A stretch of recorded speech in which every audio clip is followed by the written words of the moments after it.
So have you ever seen that meme with the 4 Squirtles all wearing jackets and they all say unfinished project, and then another Squirtle walks in with new project idea and they all just embrace him?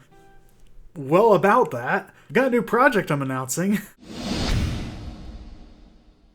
So it's become a bit of a cliche where it's like, oh, an indie dev is working on a project and then they get a little bit burnt out and then, oh, all of a sudden there's a new project that sounds shiny and they're exciting and everything. In some cases, that's a little bit of what happened, but one thing I want to stress immediately is that Project Mycer isn't canceled as much as temporarily put on hold while I work on this secondary project. Project Mycer is a project that I'm really passionate about, both story and gameplay, a lot of which I haven't really even talked about narratively on the channel all that much, primarily because I wanted to have something substantial and somewhat polished to show, and I just haven't really gotten to that stage yet.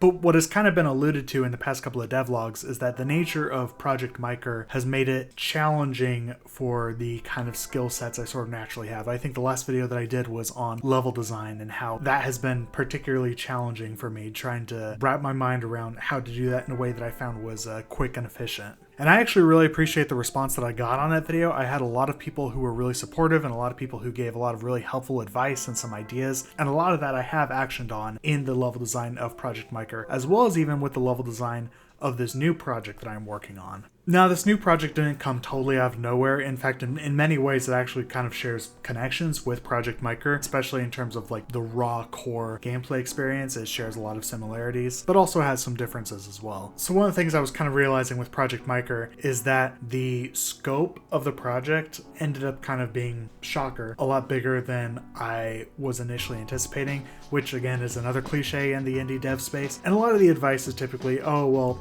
manage your scope down, make it smaller scale. But for what I want to accomplish with Project Mycer, I couldn't find a way to scale it down any further without compromising on what I think will ultimately make the game particularly special. But I knew that if I kept going at the pace that I was getting at with Project Mycer, it was just almost never going to get done. I needed to have something that was a little bit smaller scale, a little bit more linear that I could release in the meantime.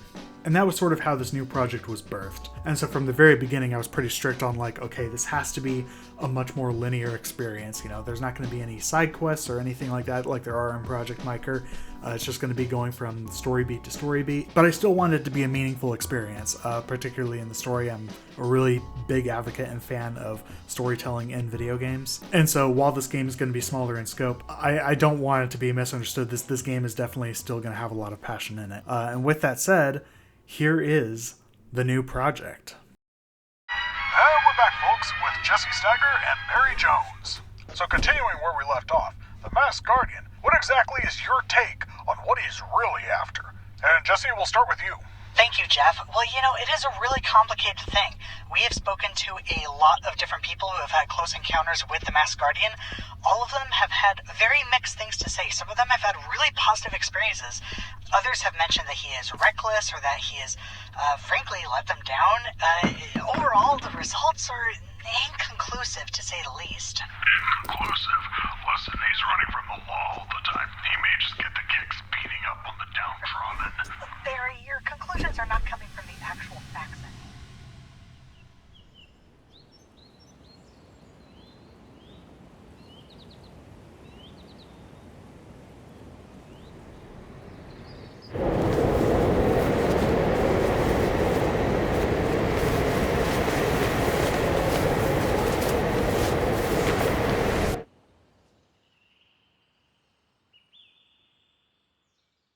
So it is called The Flightless Robin. And yeah, it is going to be a linear action-adventure game based on the characters from the original A.A. Milne Winnie-the-Pooh books, where you're playing as an older Christopher Robin returning to the 100-Acre Wood.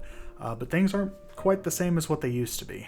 Those original books have, of course, entered the public domain a couple of years ago, which is a really exciting opportunity. It was kind of hard to pass up for me as someone who grew up with Winnie-the-Pooh and have loved that series to death. And even like from an early age when I was first learning how to draw or even how to do animations, it was always like Winnie-the-Pooh fan fiction. So the game takes place about a decade after Christopher Robin had said goodbye to Winnie-the-Pooh and to the 100-Acre Wood to go to school. And he's returned to the 100-Acre Wood and things aren't quite the same as how he left them. Everyone seems separated from each other. There's kind of this dark mist that's enveloped the woods, and there's some danger that's present there. And so his main objective is to try to reunite with all of his friends and to try to figure out what exactly has happened here. Throughout the game, the player will encounter many boss fights, and most of the encounters in this game are going to be boss fights. But it's going to be sword hack and slash combat where the character is expected to learn the enemy's attack patterns and dodge and block attacks. And as you defeat each boss and rescue each of your friends, you're going to unlock more of the woods to kind of explore. And I also want to clarify, in case anyone has some gut reactions to that, because I imagine that, oh, Winnie-the-Pooh's in the public domain. He's been in the public domain for a couple of years now, and there have been a couple of interesting projects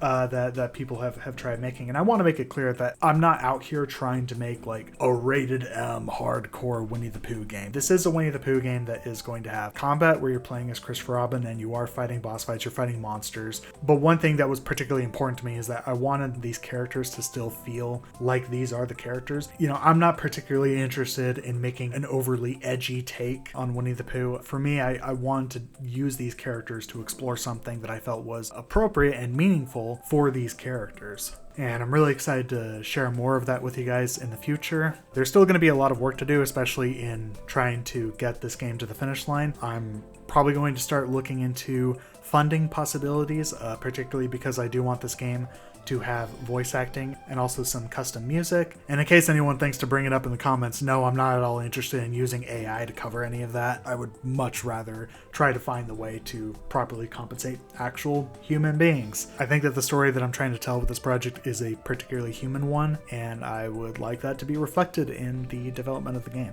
And one other thing I'll probably bring up, especially to those who have watched some of my videos in the past on the channel, I don't know if I'm necessarily going to go full-on devlogs with the Flightless Robin in the same way that I have done with Project Mycer. I do enjoy devlogs, both watching other people's devlogs and making them myself, but I don't know if they are the perfect opportunity to kind of showcase the game, particularly to other players who might actually be interested in the game itself, especially in the case of something like the Flightless Robin. So I'm still going to be, of course, making videos on them. They just probably aren't going to be the sort of devlog style videos that I've done, like this one, for example. And yeah, all that to say, I'm really excited about this project, and I want to thank you guys for watching this video. Stay tuned for some future updates on the Flightless Robin.